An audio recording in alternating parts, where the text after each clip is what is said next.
오늘 우리가 살펴볼 주제는요, 지금 한국 경제가 맞닥뜨린 아주 흥미로운 현상입니다. 분명히 수출 실적은 좋은데 왜 우리나라 돈, 원화의 가치는 자꾸 떨어지는 걸까요?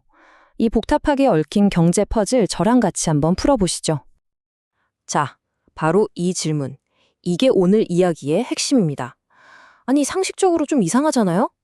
수출이 잘 돼서 달러를 많이 벌어오면 당연히 우리나라 돈의 가치가 올라가야 정상인데 현실은 지금 정반대로 가고 있단 말이죠. 도대체 왜 이런 일이 벌어지고 있는 걸까요? 예전에는요, 경제 공식이 진짜 간단했어요. 왼쪽처럼 무역 수지가 흑자다, 그럼 원화 가치도 강해진다. 이게 그냥 공식이었죠. 하지만 지금은요, 오른쪽을 보세요. 무역 흑자라는 아주 좋은 소식이 들려와도 원화는 영 힘을 못 쓰고 있습니다. 이 오래된 공식이 더는 통하지 않는 시대가 온 겁니다.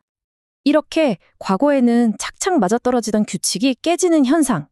이걸 경제학에서는 탈동조화, 영어로는 디커플링이라고 부릅니다. 말 그대로 예전엔 꼭 붙어 다니던 것들이 이젠 따로 놀기 시작했다는 뜻이죠. 조금 더 쉽게 풀어서 설명해 볼까요? 디커플링이란 건 무역 흑자가 나면 통화 가치가 오르는 것처럼 늘 짝꿍처럼 움직이던 두 경제 지표가 어느 순간부터 등을 돌리고 각자 제 갈 길을 가는 형상을 말합니다. 바로 지금 한국 경제에서 이 현상이 아주 뚜렷하게 보이고 있는 거죠. 자, 이 그래프 한번 보세요. 이게 지금 상황을 아주 극명하게 보여주거든요. 2024년 들어서 한국의 무역 수지는 계속 흑자예요. 파란물이죠. 그런데 원달러 환율은 어때요? 오히려 1,400원 선을 위협할 정도로 치솟았어요. 빨간불이 켜진 거죠. 이게 무슨 뜻이겠어요? 결국 수입 물가가 올라서 우리 지갑이 얇아진다는 얘기거든요. 완전히 반대로 움직이는 이 신호, 이게 바로 한국의 역설입니다. 그래서 여기서 아주 결정적인 변화가 생기는 겁니다. 과거에는 수출 같은 실물 경제의 성과가 환율을 결정하는 결과물이었어요. 그런데 지금은 완전히 반대입니다. 전 세계 금융시장의 큰 흐름이 먼저 환율을 정해버리고 그게 거꾸로 우리 수출의 조건이 되어버린 거죠. 원인과 결과의 순서가 완전히 뒤바뀌어버린 겁니다. 그럼 이런 질문이 당연히 나오겠죠.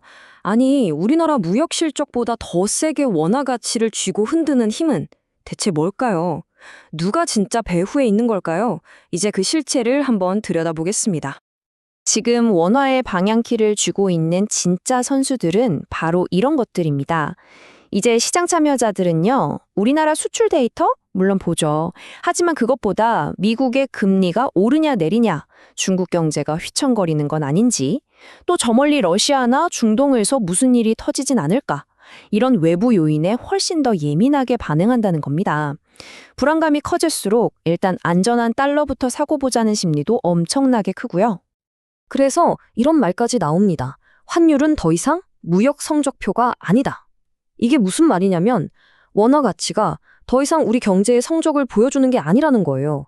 대신에 외부 충격에 우리가 얼마나 취약한지를 보여주는 일종의 경고등, 민감도 지수가 되어버렸다는 거죠.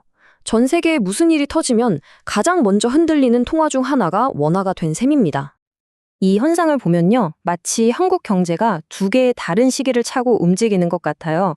하나는 물건을 만들고 파는 현실 경제의 시계, 다른 하나는 돈이 오가는 금융 경제의 시계죠.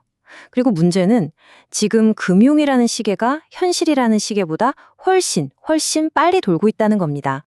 자, 이 표를 보시면 두 경제의 속도 차이가 확 느껴지실 거예요. 실물 경제, 그러니까 물건 만들고 수출하는 건요, 시간이 걸리잖아요. 느리고 꾸준하죠. 그런데 금융 경제는 어때요? 돈과 사람들의 심리가 움직이는 거라 그냥 버튼 하나로 순식간에 모든 게 바뀔 수 있어요. 엄청나게 빠르고 변덕스럽죠. 지금은 이 빠르고 변덕스러운 금융의 논리가 묵직한 실물 경제를 그냥 압도해버리는 그런 상황인 겁니다. 왜 이렇게 됐을까요? 여기에는 더 큰 구조적인 변화가 숨어 있습니다. 예전처럼 물건들이 국경을 쉽게 넘나들던 세계화 시대가 저물면서 그 자리를 빛의 속도로 움직이는 자본이 차지해버린 거예요. 이제는 물건의 흐름보다 돈의 흐름이 시장에 훨씬 더 큰 영향을 미치는 시대가 된 거죠. 자, 그럼 이렇게 복잡하고 정신없는 시대에 우리는 뭘 해야 할까요? 어떻게 해야 우리 경제의 중심을 잡을 수 있을까요? 그 해답이 의외로 신뢰라는 키워드에 있습니다. 여기서 정말 중요한 포인트가 있어요. 예전처럼 그냥 금리 좀 올리고 내리고 하는 이런 전통적인 방식만으로는 더 이상 안 통한다는 겁니다. 지금 밀려오는 거대한 파도는 그런 걸로 막을 수 있는 수준이 아니에요. 훨씬 더 근본적인 처방이 필요합니다. 그 근본적인 처방이 바로 이 신뢰의 새 기둥입니다. 첫째, 정권이 바뀌든 말든 큰 경제정책 기조는 꾸준히 간다는 정책의 일관성. 둘째, 미국이냐 중국이냐 한쪽에 막 쏠리지 않는 균형 잡힌 외교. 마지막으로 경제 데이터를 투명하게 공개해서 누구나 믿고 볼 수 있게 만드는 투명성. 이 세 가지가 갖춰져야만 외부 투자자들이 한국 경제는 믿을 만하다, 예측 가능하다 이렇게 생각하게 된다는 거죠. 결론적으로 이 한 문장이 오늘 이야기의 핵심을 관통합니다. 신뢰는 더 이상 미덕이 아니다. 그것이 통화의 새로운 힘이다. 더 이상 신뢰는 그냥 착하고 좋은 걸 의미하는 게 아니에요. 그 자체가 돈의 가치를 지키는 힘, 즉 경쟁력이 됐다는 뜻입니다. 왜냐하면 이렇게 불확실한 세상에서는요, 투자자들이 대박 수익률보다 안정성, 예측 가능성을 훨씬 더 중요하게 보거든요. 그리고 그 안정성과 예측 가능성을 다른 말로 하면 그게 바로 신뢰인 겁니다.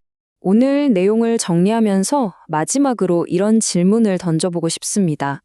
이렇게 모든 게 불안정한 시대에 한 나라가 가질 수 있는 가장 가치 있는 자산, 최고의 경쟁력은 어쩌면 최첨단 반도체 기술이나 자동차가 아닐지도 모릅니다.